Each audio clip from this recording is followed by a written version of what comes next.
왕실을 오래 취재해온 기자로서 나는 수많은 소문이 태어나고 사라지는 순간을 지켜봐왔다. 그러나 이 날만큼은 달랐다. 단 1분 전 버킹엄 궁 주변의 공기는 이전과 전혀 다른 긴장감으로 가득 차 있었다.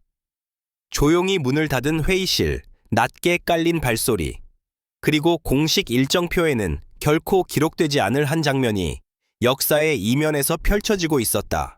찰스는 오랜 세월 그와 함께 걸어온 여인, 카밀라와의 관계를 끝내기로 결심했다.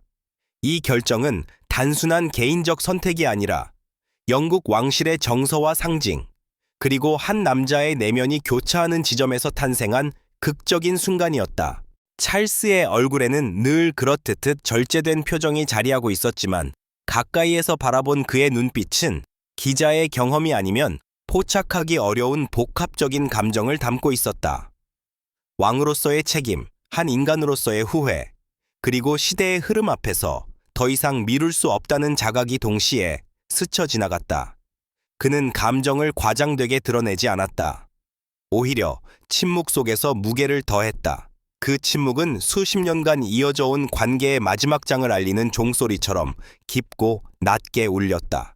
왕실 내부 소식통에 따르면 이 결정은 즉흥적인 것이 아니었다. 찰스는 오랫동안 고민해왔고 그 고민의 기록은 밤늦게까지 켜져 있던 서재의 불빛과 수차례 수정된 개인 메모 속에 남아있었다. 왕실은 언제나 전통과 현대 사이에서 균형을 요구받는다. 특히 국왕의 사적인 선택은 곧 공적인 의미를 갖는다. 찰스는 그 사실을 누구보다 잘 알고 있었기에 이별이라는 단어가 지닌 파장을 계산하지 않을 수 없었다. 카밀라와의 관계는 단순한 연애 서사가 아니었다. 그것은 수십 년에 걸쳐 영국 사회의 시선과 비판, 이해와 용서가 교차해온 상징적 이야기였다. 찰스는 그 관계를 통해 사랑의 지속성과 왕실의 현실을 동시에 배웠다. 그러나 이제 그는 또 다른 단계로 나아가야 했다. 감정이 남아있음에도 불구하고 왕으로서의 길은 개인의 행복을 그대로 허락하지 않는다는 사실을 다시 한번 확인한 순간이었다. 그날의 대화는 길지 않았다고 전해진다. 화려한 수사나 극적인 언사는 없었다. 대신 조심스럽게 선택된 단어들과 긴 호흡 사이의 침묵이 대화를 채웠다. 찰스는 자신이 왜 이런 결정을 내릴 수밖에 없는지를 설명했고, 카밀라는 말없이 그를 바라보며 듣고 있었다. 그녀의 표정에는 놀라움보다 이해가 먼저 스쳤다고 한다. 오랜 시간 왕실의 중심에서 살아온 그녀 역시 이 결정이 갖는 의미를 모를 리 없었기 때문이다. 왕실을 취재해온 지난 10년 동안 나는 수차례 결별이라는 단어를 기사로 옮겼다. 그러나 이번만큼 감정의 밀도가 높은 순간은 드물었다. 이는 단순한 이별이 아니라 한 시대의 감정적 균형점이 이동하는 장면이었다. 찰스는 개인으로서의 찰스와 국왕으로서의 찰스 사이에서 다시 한번 선택을 해야 했고, 그 선택은 결국 왕관의 무게 쪽으로 기울었다. 이 소식은 공식 발표 이전부터 이미 왕실 주변을 맴돌고 있었다. 그러나 누구도 그것을 확신으로 말하지는 못했다. 왜냐하면 찰스와 카밀라의 관계는 수많은 위기를 견뎌낸 역사였기 때문이다. 그럼에도 불구하고 이번 결정은 돌이킬 수 없는 흐름처럼 느껴졌다. 왕실은 변화하고 있었고 그 변화는 상징적인 인물들의 관계를 통해 가장 먼저 드러난다. 찰스는 창가에 서서 잠시 정원을 바라보았다고 한다. 그 정원은 과거와 현재가 겹쳐진 공간이었다. 젊은 시절의 기억, 사랑과 갈등, 그리고 왕위에 오른 후의 책임이 한눈에 들어오는 장소였다. 그는 그곳에서 깊게 숨을 들이마셨고 마치 스스로에게 마지막 확인을 하듯 고개를 끄덕였다. 감정은 남아있었지만 결심은 흔들리지 않았다. 이 장면은 훗날 공식 기록에서는 간략하게 언급되거나 아예 생략될지도 모른다. 그러나 왕실을 가까이서 지켜본 기자의 기억 속에는 선명하게 남을 것이다. 찰스가 보여준 것은 차가운 단절이 아니라 절제된 감정 속에서 이루어진 이별이었다. 그것은 왕실 특유의 방식으로 표현된 인간적인 순간이었고, 동시에 권위와 책임이 개인의 감정 위에 놓이는 구조를 다시 한번 드러냈다. 이제 이야기는 시작에 불과하다. 이 결정이 가져올 파장과 그 이면의 의미는 앞으로 여러 층위에서 드러날 것이다. 그러나 제1장에서 분명히 말할 수 있는 것은 이것이다. 단 1분 전의 결정은 단순한 뉴스 속보가 아니라 한 국왕의 내면과 왕실의 현재를 동시에 비추는 거울이라는 사실이다. 이별의 결정이 내려진 직후 왕실 내부는 겉으로는 평온했지만 보이지 않는 파문이 빠르게 번지고 있었다. 왕실은 언제나 감정을 숨기는 법을 알고 있었고 특히 찰스의 선택 이후 그 원칙은 더욱 철저히 지켜졌다. 공식 일정은 변함없이 진행되었고 의전 담당자들의 표정 또한 흔들림이 없었다. 그러나 복도 끝에서 오가는 짧은 시선과 낮은 목소리 속에는 분명 이전과 다른 기류가 흐르고 있었다. 찰스의 결정은 단순히 한 사람과의 관계를 끝내는 행위가 아니었다. 그것은 왕실이 앞으로 어떤 방향으로 나아갈 것인가에 대한 암묵적인 선언처럼 받아들여졌다. 오랜 시간 동안 찰스와 카밀라는 하나의 상징이었다. 논란과 비판 속에서도 결국 제자리를 찾아온 관계, 그리고 시간이 모든 것을 정리해 줄 것이라는 믿음의 증거였다. 그렇기에 이번 결정은 왕실 내부 인사들에게조차 쉽게 이해되기 어려운 선택이었다. 왕실 고위 관계자들 사이에서는 조심스러운 해석이 오갔다. 어떤 이는 이것을 국왕으로서의 결단이라 보았고 또 다른 이는 시대 변화에 대한 대응이라고 말했다. 왕실은 더 이상 과거의 틀에만 머물 수 없었고 찰스는 그 변화를 직접 몸으로 보여주고자 했다는 분석도 나왔다. 특히 젊은 세대의 시선을 의식하지 않을 수 없는 상황에서 개인적 관계조차 상징적 메시지가 될 수밖에 없다는 점이 강조되었다. 카밀라의 행보 역시 주목을 받았다. 그녀는 여전히 차분했고 외부의 감정을 드러내지 않았다. 공식 석상에서의 태도는 이전과 다르지 않았고 왕실의 규범을 철저히 따랐다. 그러나 가까운 인물들에 따르면 그녀는 조용히 주변을 정리하고 있었다. 이는 분노나 혼란의 표현이라기보다 오랜 시간 왕실의 일원으로 살아온 사람만이 보여줄 수 있는 절제된 수용에 가까웠다. 기자들의 관심은 자연스럽게 찰스의 다음 행보로 옮겨갔다. 그는 이 결정을 통해 무엇을 얻고 무엇을 내려놓으려 하는가? 왕실 전문 기자로서 나는 수많은 전환점을 취재해왔지만 이번처럼 질문이 많은 순간도 드물었다. 찰스는 과거에도 개인적 감정과 왕실의 의무 사이에서 여러 번 갈등을 겪었다. 그러나 이번에는 그 어느 때보다 명확한 선을 그은 듯 보였다. 왕실의 역사를 되짚어보면 국왕의 사적인 선택은 언제나 정치적 사회적 의미를 동반했다. 사랑은 개인의 영역이지만 왕실에서는 곧 국가의 이미지가 된다. 찰스는 이 사실을 누구보다 깊이 체감해 온 인물이다. 그렇기에 그의 결정은 감정의 폭발이 아니라 오히려 감정을 최대한 억누른 결과로 해석할 수 있다.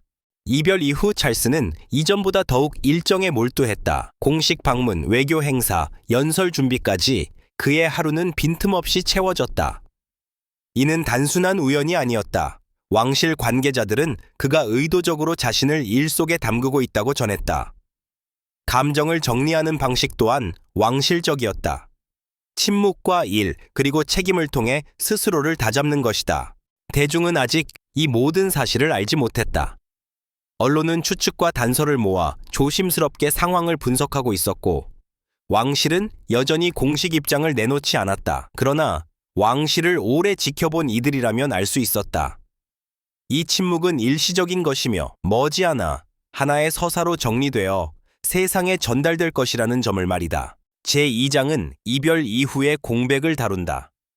소리 없이 진행되는 변화, 말보다 많은 것을 드러내는 행동, 그리고 왕실이라는 구조 안에서 개인이 감당해야 하는 무게가 어떻게 작동하는지를 보여주는 시기다. 찰스는 이미 한 발 앞으로 나아갔지만 그 그림자는 여전히 그의 뒤를 따라 움직이고 있었다. 그리고 그 그림자는 앞으로 펼쳐질 이야기의 중요한 배경이 될 것이다. 시간이 흐르면서 찰스의 결정은 단순한 개인사에서 점차 더 넓은 맥락으로 확장되기 시작했다. 왕실 내부의 침묵이 길어질수록 그 침묵 자체가 하나의 메시지로 읽혔다. 왕실은 언제나 말하지 않음으로써 말해왔고 이번에도 예외는 아니었다. 공식 성명은 없었지만 일정의 배열과 의전의 미묘한 변화가 이미 많은 것을 설명하고 있었다. 특히 눈에 띈 것은 찰스의 주변 인물 구성이었다. 그와 가까이서 움직이던 참모진, 오랜 기간 신뢰를 쌓아온 보좌관들의 역할이 이전보다 더 부각되기 시작했다. 이는 단순한 업무 분담의 변화가 아니라 국왕으로서의 정체성을 더욱 선명하게 드러내려는 의도적 선택으로 해석됐다. 감정의 여지를 최소화하고 왕실의 중심을 다시 단단히 세우려는 흐름이었다. 왕실을 취재해온 기자들 사이에서는 과거의 장면들이 다시 소환되었다. 찰스의 삶은 언제나 사랑과 의무 사이의 갈등으로 점철되어 있었다. 젊은 시절부터 그는 전통의 틀 안에서 개인적 감정을 온전히 표현하기 어려운 인물로 비춰졌다. 이번 결정은 그 긴 서사의 연장선에 놓여 있었다. 다만 이번에는 타협이 아닌 정리라는 방식이 선택되었다는 점에서 차이가 있었다. 카밀라의 부재는 왕실 행사에서 점점 더 분명해졌다. 그녀의 이름이 언급되지 않는 공식 문서, 사진에서 비어있는 자리, 그리고 의전 동선의 변화는 대중의 시선을 자연스럽게 끌어당겼다.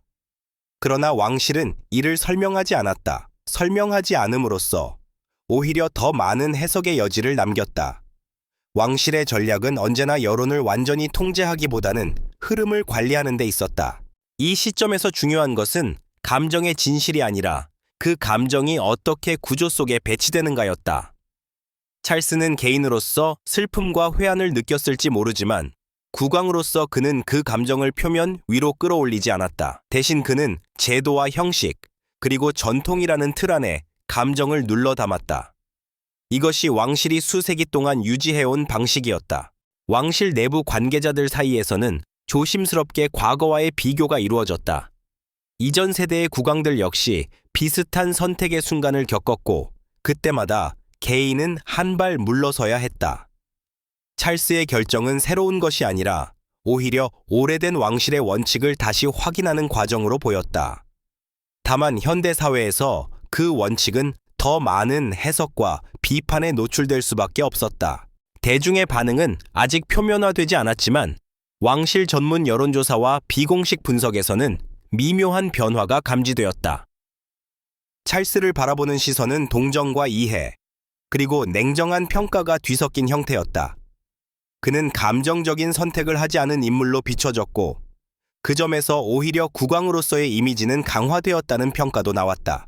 기자로서 나는 이 시기를 정리의 시간이라 부르고 싶다. 격렬한 갈등도 공개적인 선언도 없었지만 가장 많은 것이 정리되고 재배치되는 시기였다. 찰스는 관계를 끝냈지만 이야기는 끝나지 않았다. 오히려 그가 무엇을 선택했고 무엇을 포기했는지가 서서히 윤곽을 드러내고 있었다. 제3장은 감정이 구조로 흡수되는 과정을 보여준다. 개인의 서사가 왕실이라는 거대한 장치 속으로 들어가며 형태를 바꾸는 순간이다. 찰스는 더 이상 설명하지 않았고 왕실도 침묵을 유지했다. 그러나 그 침묵 속에서 다음 국면으로 향하는 방향은 이미 조용히 설정되고 있었다. 왕실의 침묵이 길어질수록 외부 세계는 그 빈자리를 해석으로 채우기 시작했다. 해석은 언제나 사실보다 빠르고 특히 왕실과 관련된 이야기라면 더욱 그렇다. 그러나 흥미로운 점은 이번만큼은 과도한 추측이 폭발적으로 확산되지 않았다는 사실이었다. 이는 찰스의 태도와 무관하지 않았다. 그는 설명하지 않았고 변명하지 않았으며 어떤 감정적 제스처도 보이지 않았다. 그 절제는 오히려 대중에게 일종의 안정감을 전달하고 있었다. 이 시기 찰스의 연설은 이전보다 더 신중해졌다. 단어 하나, 문장 하나에 담긴 의미가 이전보다 무거워졌고 감정적 어휘는 눈에 띄게 줄어들었다. 대신 책임, 연속성, 국가라는 단어가 반복적으로 등장했다. 왕실을 오래 취재해온 기자들 사이에서는 이것이 우연이 아니라는데 의견이 모였다. 그는 개인적 전환점을 지나며 의도적으로 국왕으로서의 언어에 집중하고 있었다. 왕실 내부에서도 변화는 감지되었다. 의전의 중심이 더 명확해졌고 찰스의 일정은 상징성이 강한 행사들로 채워졌다. 지방 방문, 사회적 약자를 위한 행사, 환경과 전통을 동시에 강조하는 프로젝트들이 전면에 배치되었다. 이는 그가 개인적 서사에서 벗어나 공적 서사를 강화하고 있음을 보여주는 신호였다. 관계의 정리는 곧 역할의 재정의로 이어지고 있었다. 카밀라의 이름은 여전히 공식적으로 언급되지 않았다. 그러나 그녀의 존재가 완전히 지워진 것은 아니었다. 왕실의 기록과 사진, 과거의 발언 속에서 그녀는 여전히 하나의 중요한 맥락으로 남아 있었다. 다만 현재형이 아닌 과거형에 더 가까운 방식으로 재배치되고 있을 뿐이었다. 이는 왕실이 인물을 지우는 방식이 아니라 위치를 조정하는 방식으로 기억을 관리한다는 점을 다시 한번 보여주었다. 이 시점에서 주목할 것은 찰스의 개인적 고립이 아니라 오히려 그의 중심성이 강화되었다는 점이다. 그는 혼자가 되었지만 외로워 보이지는 않았다. 대신 더 단단해 보였다. 감정이 배제된 것이 아니라 감정이 통제되고 구조화된 모습이었다. 왕실이라는 제도는 개인의 감정을 부정하지 않는다. 다만 그것을 전면에 내세우지 않을 뿐이다. 찰스는 그 규칙을 누구보다 정확하게 따르고 있었다. 대중의 반응은 서서히 정제된 형태로 나타나기 시작했다. 극단적인 지지나 비난보다는 이해와 관망이 주를 이루었다. 이는 왕실이 원하던 반응에 가까웠다. 감정의 충돌보다는 시간에 맡기는 방식, 서사가 자연스럽게 정리되기를 기다리는 태도였다. 찰스의 침묵은 그 시간을 벌어주는 역할을 하고 있었다. 왕실 전문가들은 이 시기를 전환의 완충 구간이라고 표현했다. 급격한 변화는 항상 반발을 낳지만 점진적인 이동은 수용을 가능하게 한다. 찰스는 이별이라는 개인적 사건을 왕실의 리듬 속에 조용히 흡수시켰다. 그것은 드라마틱하지 않았지만 매우 왕실다운 방식이었다. 기자로서 이 장면을 지켜보며 느낀 것은 찰스가 더 이상 자신의 삶을 설명하려 하지 않는다는 점이었다. 그는 이미 충분히 설명해왔고 충분히 오해받아왔다. 이제 그는 말보다 행동으로, 감정보다 구조로 자신을 드러내고 있었다. 이는 단순한 태도의 변화가 아니라 국왕으로서의 성숙을 보여주는 지점이었다. 제4장은 조용한 재정렬의 시간이다. 관계가 끝난 자리에 혼란이 남는 대신 질서가 다시 세워지고 있었다. 감정은 사라지지 않았지만 더 이상 중심이 아니었다. 찰스는 자신의 선택을 외부에 설득하려 하지 않았다. 그는 그저 왕실의 흐름 안에서 다음 장면을 준비하고 있었고 그 준비는 이미 충분히 진행되고 있었다. 시간이 더 흐르자 이별의 여파는 개인의 영역을 넘어 왕실의 이미지와 상징체계 전반에 서서히 스며들기 시작했다. 겉으로 보기에는 아무것도 변하지 않은 듯했지만 왕실을 오래 관찰해온 이들에게는 분명한 차이가 감지되었다. 이는 사건이 아니라 분위기의 변화였고 선언이 아니라 축적된 인상의 이동이었다. 찰스의 선택은 이제 하나의 결정이 아니라 왕실 서사의 방향을 바꾸는 기준점으로 작용하고 있었다. 왕실은 상징으로 유지되는 공간이다. 말보다 의상, 표정보다 배치, 설명보다 순서가 더 많은 의미를 전달한다. 찰스가 공식 석상에 등장할 때의 동선, 그를 둘러싼 인물의 구성, 사진 속 거리감까지도 이전과는 달라져 있었다. 이는 우연이 아니었다. 왕실은 언제나 시각적 언어를 통해 메시지를 전달해왔고 이번에도 마찬가지였다. 개인적 관계의 종결은 시각적 중심의 재편으로 이어지고 있었다. 찰스 자신도 그 변화를 분명히 인식하고 있었다. 가까운 인사들의 전언에 따르면 그는 이전보다 더 신중하게 모든 공개 행보를 점검하고 있었다. 작은 손짓 하나, 짧은 시선 처리 하나까지도 계산된 범위 안에서 이루어졌다. 이는 감정을 숨기기 위한 방어가 아니라 왕실의 중심으로서 자신을 더욱 또렷이 세우기 위한 선택이었다. 관계가 사라진 자리에 역할이 더욱 분명해지고 있었다. 흥미로운 점은 이 시기에 찰스가 과거를 언급하는 방식이 미묘하게 달라졌다는 것이다. 그는 직접적인 언급을 피했지만 연설 속에서 시간, 연속성, 책임의 축적이라는 표현을 반복적으로 사용했다. 이는 개인적 역사를 부정하기보다는 그것을 하나의 과정으로 정리하려는 시도로 보였다. 감정의 단절이 아니라 서사의 재배치였다. 왕실 내부에서는 조용한 평가가 오갔다. 이번 결정이 단기적으로는 불필요한 오해를 낳을 수 있지만 장기적으로는 왕실의 일관성을 강화할 수 있다는 분석이 힘을 얻고 있었다. 찰스는 감정에 끌려 움직이는 국왕이 아니라 구조를 이해하고 선택하는 국왕이라는 이미지를 점차 확립해 가고 있었다. 이는 왕실이 가장 중요하게 여기는 신뢰의 형태이기도 했다. 카밀라의 존재는 이 시점에서 더욱 상징적으로 변했다. 그녀는 더 이상 현재의 인물이 아니라 찰스의 서사를 이해하기 위한 하나의 맥락으로 남았다. 왕실은 그녀를 지우지 않았지만 더 이상 중심에 두지도 않았다. 이는 냉정해 보일 수 있지만 왕실이 관계를 정리하는 전통적인 방식과 크게 다르지 않았다. 감정은 존중되되 구조는 유지되는 것이다. 대중의 시선도 점차 안정되었다. 처음의 놀라움과 호기심은 사라지고 대신 이 선택이 의미하는 바를 해석하려는 움직임이 늘어났다. 찰스는 비난의 대상이 되기보다는 이해의 대상이 되어 가고 있었다. 이는 그가 보여준 침묵과 일관성이 만들어낸 결과였다. 왕실에서 가장 강력한 메시지는 종종 말하지 않음에서 나온다. 기자로서 이 시기를 바라보며 느낀 것은 찰스가 더 이상 과거의 논쟁 속 인물이 아니라는 점이었다.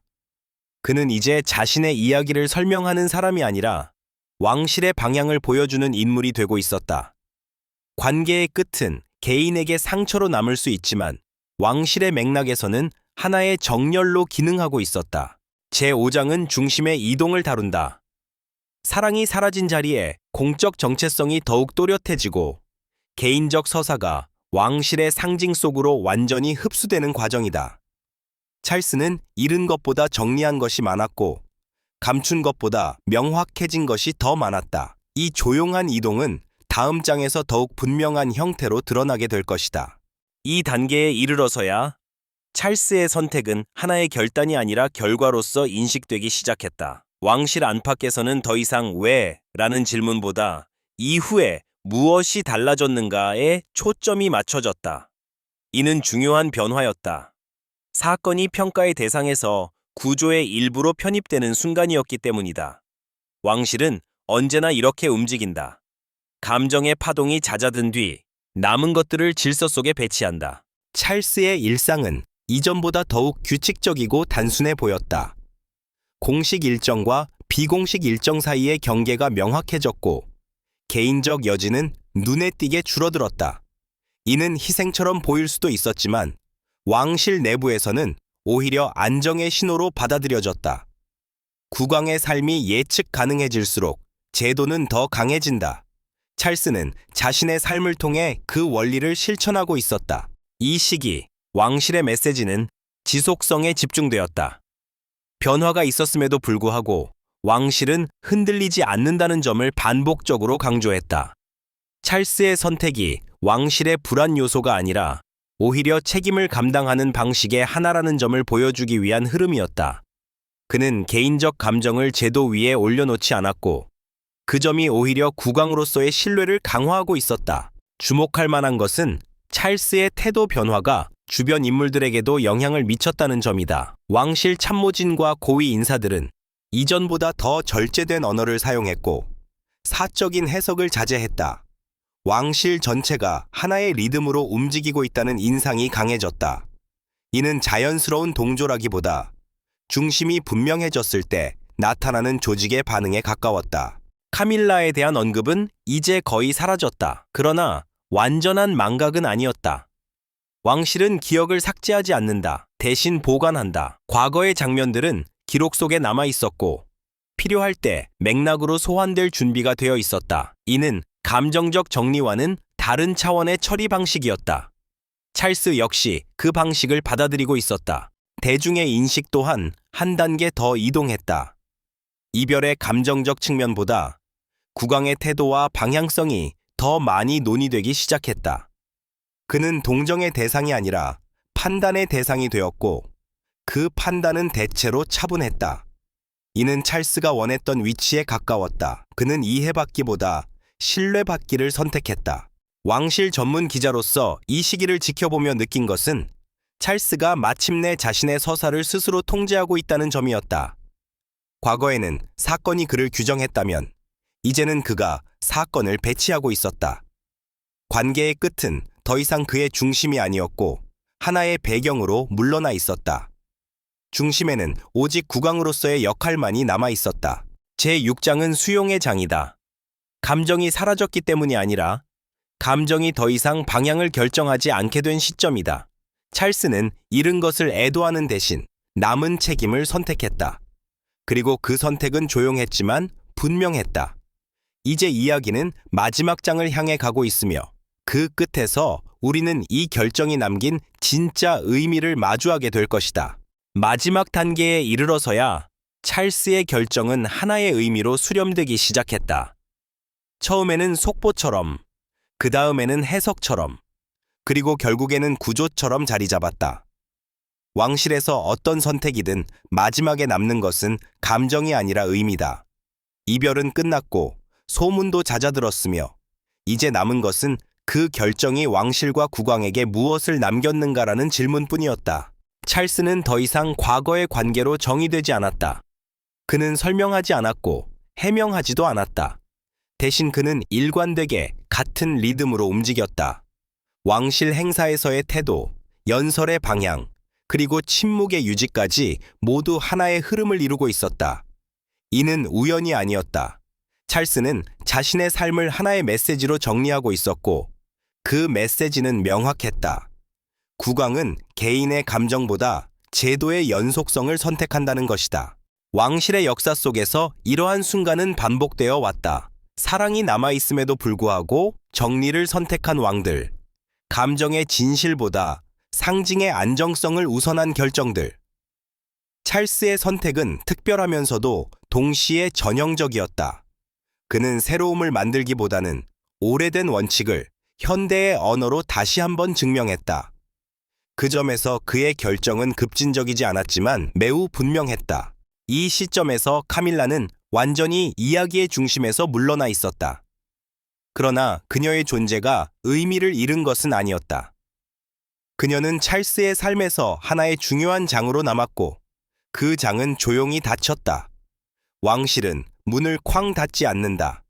대신 천천히 소리 없이 닫아 역사의 일부로 보관한다.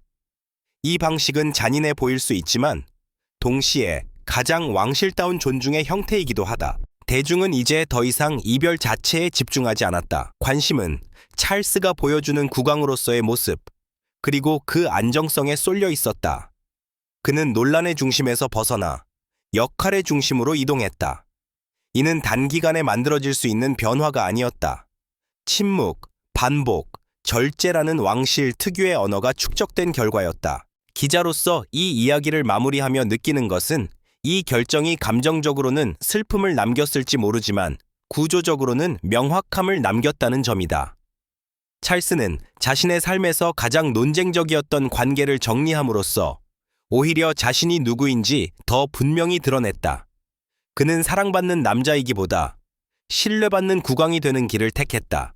왕실은 늘 인간적 비극과 제도의 냉정함이 교차하는 공간이다. 찰스의 선택은 그 교차점에서 이루어졌고 그렇기에 더욱 복합적인 의미를 지닌다. 이것은 단순한 결별의 이야기가 아니라 왕실이 개인을 어떻게 흡수하고 개인이 제도를 어떻게 받아들이는지에 대한 하나의 사례다. 제7장은 결론이자 정리다. 모든 소음이 사라진 뒤 남는 것은 방향이다. 찰스는 그 방향을 분명히 선택했고 흔들리지 않았다. 단 1분 전의 결정은 이제 과거가 되었지만 그 여파는 현재의 안정으로 이어지고 있다. 왕실의 이야기는 언제나 그렇게 끝난다. 극적인 장면이 아니라 조용한 지속으로.